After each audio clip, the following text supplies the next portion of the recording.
Well, welcome to Stars and Hedgerows.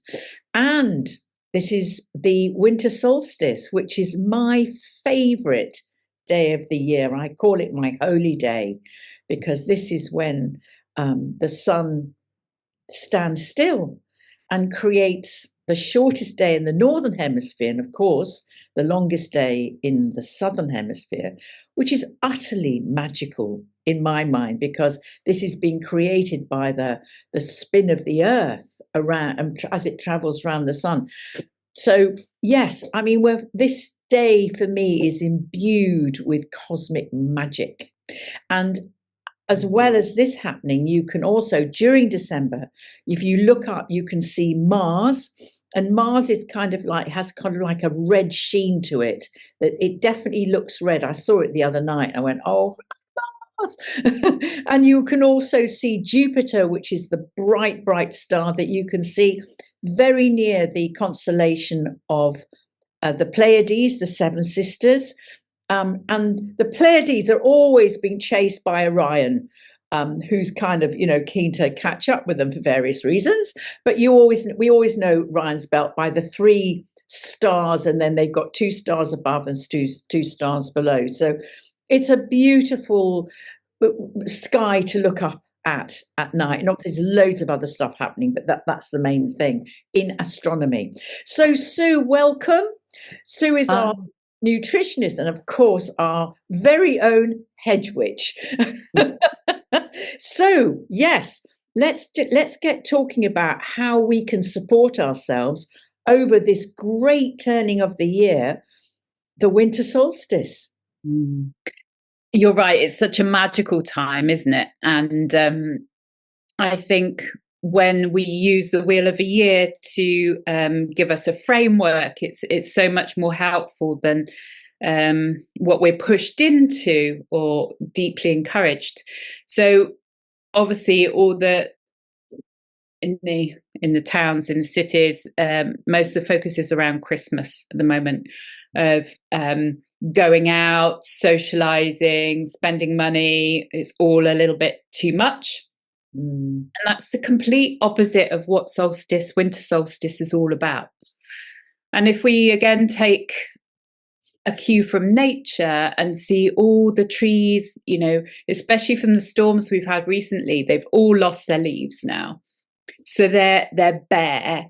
The leaves are damp and they're starting to create compost. So that's starting to nourish the roots. The trees also have their buds for next year. So they're preparing, but not in an outwardly way, in a very inwardly way. And with the darkest night, or the darkest day, the shortest day, we're encouraged to do the same, to go inward. It's a very yin time of the year, a lot of reflection. And so I think wherever we can, trying to claw back some of that time, sit with the dark, maybe with candlelight, and just not be pulled into that perpetual summer that the external world, the consumer market world, is pulling us into. Yeah. I mean, in the old days, there would have been this going in because we lived amongst the seasons. Most of us would be working on the land in sort of pre-industrial revolution. So we were very, very aware of the seasons and how to create sustenance over the winter and also how to look after ourselves. So taking in context the fact that consumerism is out of control this time of year, and we're continually bombarded with messages, you've got to go do. What is the best thing that we can do for ourselves, and how can we draw that from the hedgerows to help us?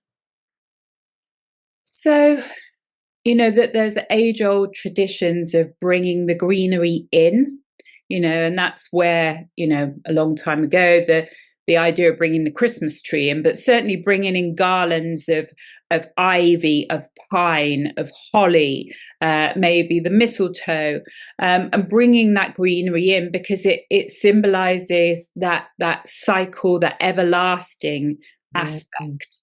So bringing that in the home. Another term is to tend to the hearth fire. So, tending to the home, creating that home in whichever way, shape, or form that is, but having that cozy space. The Danes call it hygge, like to be cozy, to have candlelight, to maybe invite friends round, play games, do a craft.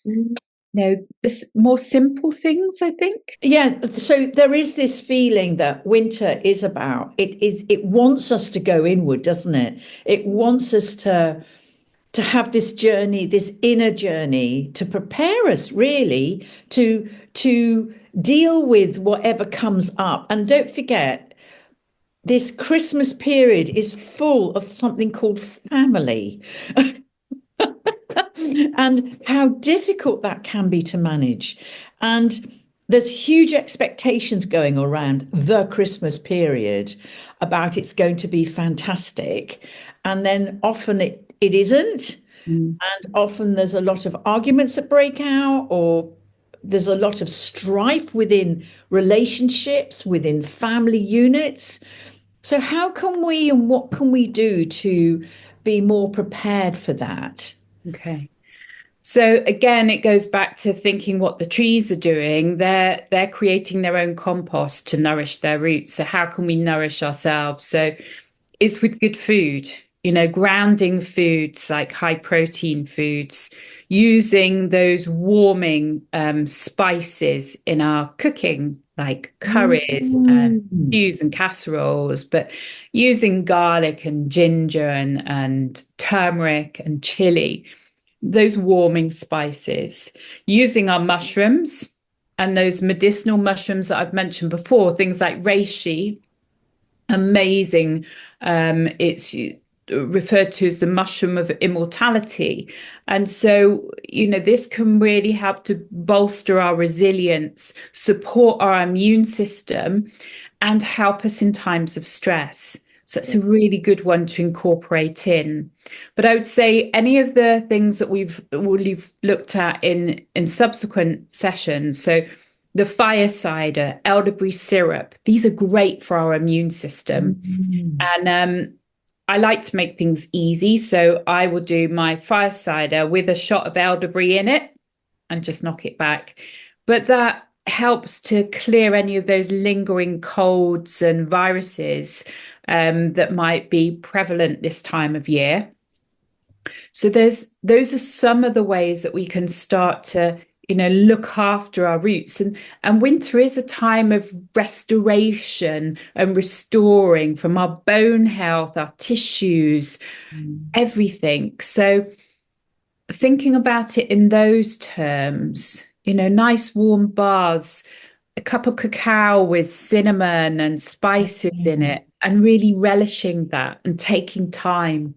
I wonder what we can do to help parents with children, though, because both of us know young children are, love them as we do, utterly exhausting.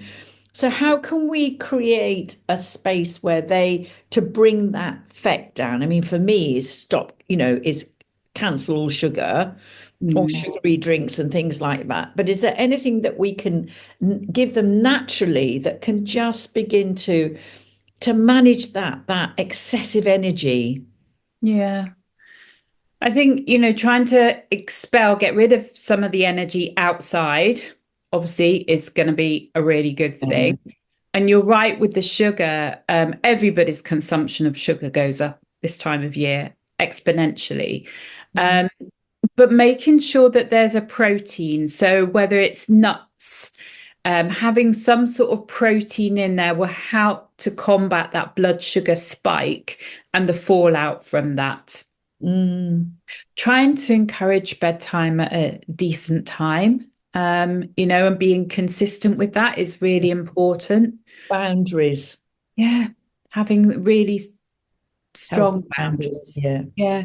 And making things into a routine, like a spice, like a chai warming drink, milky drink before bed, and stories or the Christmas story or whatever your tradition is. And having nice aromas in the house. Just bringing in a Christmas tree brings that smell, doesn't it? Yes, it But does.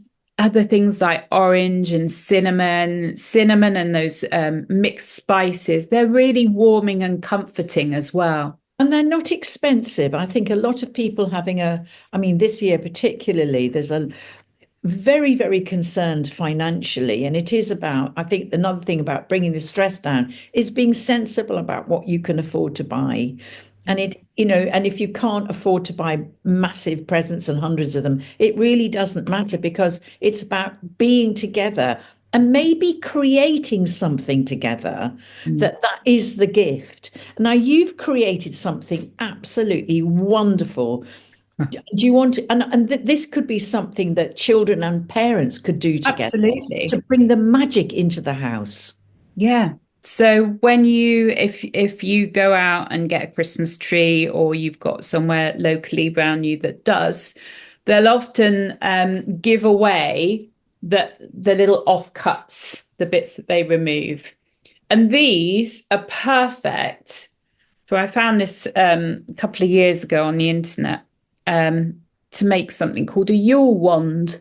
Isn't that fabulous? So I've got a couple of sprigs of pine tree. Can you hold it up again? Yeah. Yeah. And then you could use something like, so I've put some sage in here. If you've got rosemary growing in the garden, you could put that in. And then I've just dried some orange, a stick of cinnamon. So any of your aromatic spices, herbs could go in here. And then you bind it up with a natural twine. And a bit like when you're making a smudge stick, every time you put a cross in, you can put a wish. I love that. So that's quite sweet. And You so could do a wish for the family. The exactly. children could wish for whatever. Yeah. And so the idea with this is then you've got something that you can either give to someone or you can place it on your own fire at solstice. And the oranges, obviously they don't grow in our country, but they're symbolizing the sun returning, Yes. that color. And so you pop that on your fire and the smell is incredible. Now, if they don't have a fire, because lots of people don't, Yeah. would it be about just popping outside and maybe lighting a candle and putting it and burning it in through the candle? I mean, you have to be so careful not, if you haven't got a fire and you're inside, please be very careful Yeah. when you're burning this. Well, especially because, a lot of our aromatics, it's the oils, it's the volatile oils in them Yes. that give them the beautiful smell. So I wouldn't set light to it if you haven't got a fire. If you're outside or maybe in a fire pit, great. But Absolutely. even just Or a having that, bucket. yeah, just having these around your house smell beautiful as Yes. well. You don't need to light them. You could No. just maybe you could pop a candle beside it Yeah, as a symbol of that. yeah, yeah. So yeah, it's a really lovely thing to do. And one of the things with, one of the reasons that they bought the greenery in, there are many, is because these are purifiers. Ivy, as we talked about before, is a massive air purifier. But a lot of these things are antifungal, antimicrobial. So they'd have been very helpful for us in Yes. those times, especially when you think about this country, how damp it is with mold and things like that. Yeah. So Yeah. they've had another use. It's interesting because we can see Mars into the December sky, and holly and ivy, the astrological symbol associated with these two is Mars. Interesting. So Mars kind of burns things away. You're talking about the damp. So that's really helpful. And Mars is also about protection, but also on the winter solstice, we change into the astrological sign of Capricorn, which is ruled by Saturn. And we were talking about this is a time for inward journey. Well, Saturn invites you to do that. Saturn is not, to do with protection, definitely in boundaries, but it is this sense of being steady. It isn't a time of going out. And that's what the time of Capricorn is all about. This sense of going back to the earth, feet on the ground, really going inwards to see actually over this Christmas period, what do I want to release from my life that doesn't work for me anymore, that I can release on if you choose to do that work, in January. I mean, you and I agree that it's actually time from Imbolc to do that. That's on the 1st of February. But to really think about what don't I want to take in to 2025 with me. Yeah, definitely. It's disciplining your mind. Yeah. Yeah, and I think, throughout the ages, walking the labyrinth or walking the spiral has been very traditional at this time of year. As a time we know that life is cyclical, it's not linear. Yes. And so to walk the spiral with that contemplating, that reflection of the year gone by into the center, and then come out with that hope of the year to come. And like you're saying, it's like, what am I letting go of? Like the trees with the leaves. Yes. And what am I taking through into next year with me? Which serves me. Yes. Yeah. And do I need help with something that I'm struggling to let go of? Absolutely. Yeah. 100%. We talked about, actually, when we talked initially about doing this video, we talked about the whole concept of the 12 days of Christmas and the Yule log. And this was a wonderful tradition, wasn't it? Yeah. Where you would light a Yule log, and it would keep it burning for 12 days. And I've always loved the number 12 because it's because for in magical properties, that it's one of the most magical numbers that we have. It's created from the sun, which is number 1, and then the moon. The sun is our nature, the moon is the soul. It's our emotional world, and 1 and 2 equal 3, and 3 is the number of creation. I love it. It's so beautiful. But also 12 is traditionally is regarded as cosmic order. Because when you think about the planet wobbling on its axis, and it takes 24 hours to circle around the sun, so 24, half of 24 is 12. So we have 12 hours of day and 12 hours of night. And I love all of that. So there's 12 houses that make up the zodiac. There's 12 signs of the zodiac. And so what I love even more is that, I mean, the ancients knew this. So a lot of temples and abbeys and churches, huge churches, have 12 pillars. Didn't know that. Yeah, to symbolize the cosmic order. And we've forgotten this magic. Yeah. We've forgotten to celebrate this, that we're part of this incredible cosmos. If you think about 12 inches in a foot, I mean, the yard, the forearm used to be the yard. So everything was built against the measurement of the body and the measurement of the 12. So I think if we can bring back that awe of being part of something so utterly magical, and this time of year, which is almost like, for me, the 21st is like I don't really like using the word portal. It sounds a bit new agey, but it's got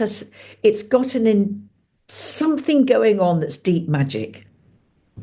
Something I came across was that the solstice period, it's as if the sun stands still. So solstice is sun stands still for Absolutely. 12 days. Yes, yes. That's how it seems, and then it ramps up. It starts moving really quickly. So we have 8 hours less daylight at the winter solstice than at the summer solstice. So that's huge, isn't it? No Yeah. wonder we're impacted and we want to hibernate. Yes. So I think that that's really significant. But we often refer to this, as quite a if we're thinking about the wheel of the year and the directions, there's a northerly time, which is more barren, it's more earthbound, and it's more connecting to ancestrals. And going back to your sort of magic, the liminal space, it's a space betwixt and between. So between the last year, but we're not quite into the next. So it does have this kind of magical, slightly otherworldly feel, doesn't it? Well, I think it's more magical actually than November. And the traditional Day of the Dead. I feel deep. I feel this is time of very deep magic. Yeah. And it's how, and I think this is why it's so lovely to light a candle consciously to this, being part of this. This has been going on, the wobble of the planet, doing all the thing around the sun, since the Big Bang, since the world created itself. And we're part of that expression of cosmic deep magic. So yes, I hold the space for that. And I personally don't celebrate Christmas. I celebrate this 21st because of the deep magic. Yeah. How are you with that? Definitely, and more so over the years. I find Christmas quite difficult and it's so materialistic. But the joy that, when the days start becoming longer, and that, in January, it's about 3 minutes a day. Yes. So by February, we're really noticing it. And I think, you touched on Imbolc before, but this whole thing about New Year's resolutions on the 1st of January, with lots of different hats on, whether it's being a nutritionist or being working more with land-based practices, the 1st of January is not a time to make resolutions.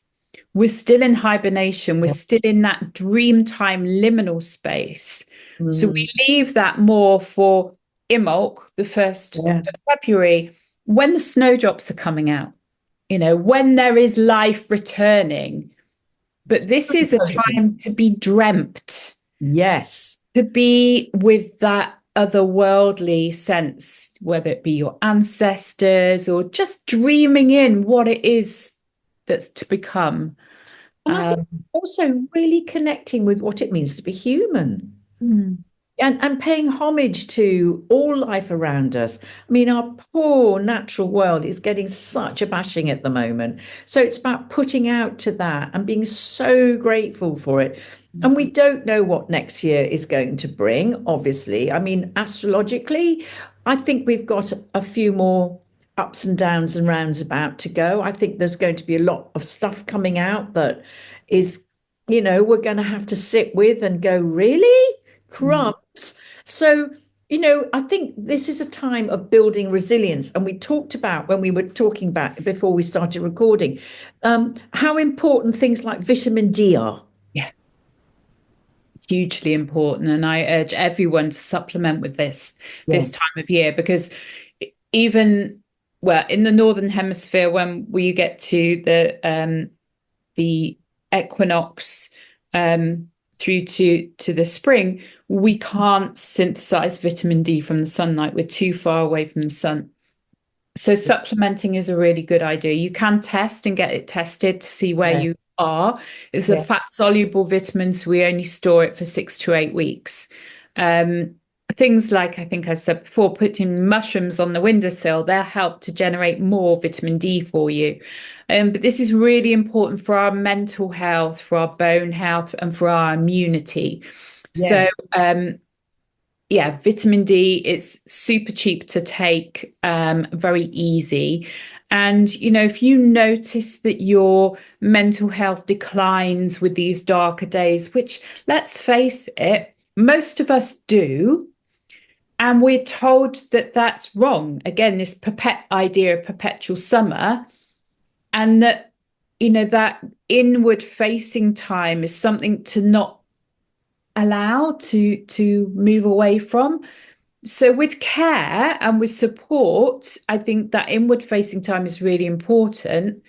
But if you know that it's challenging, then do something about it. And vitamin D is definitely the right way to go. And there's some really good iron tonics around. So I take those. I do get the SAD syndrome. I find it really challenging. But actually, I find it more challenging, funny enough, in January and February than I do the build up to the solstice.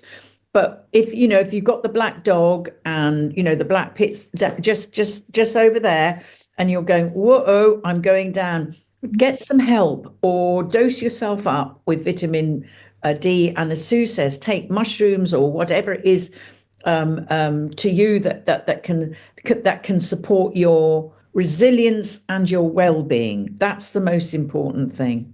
Yeah. Is there anything else you'd like to say, Sue, before we draw to a close? I think it's a time of real deep compassion, self-compassion. Try not to compare yourself to others. And for those people, we discussed this, if you're on your own, it can be quite a lonely, isolating time. So really take care with yourself with regard to that. And actually, sometimes just being with the wrong people can be even lonelier than being on your own. For the sake of being in company. Yeah. Absolutely. And what we were talking about, weren't we? Both of us were practicing this the other day, is if you're feeling, if the mood is taking you or the black dog's appearing, just sit down in a chair, light a candle to your journey and your healing, and pop your hand on your heart and just breathe. And it's amazing how it can soothe you. And we talked about the butterfly kiss, didn't we? That's really soothing, just to do that, and teach your children that, because that again will bring down the effect, especially if there's fractions between parents. Yeah. Or the in-laws have come to stay or whatever, so there will, if there is friction in the house, it's how do you, just go into a corner and just bring down the effect, hand on heart, and love yourself. Yeah.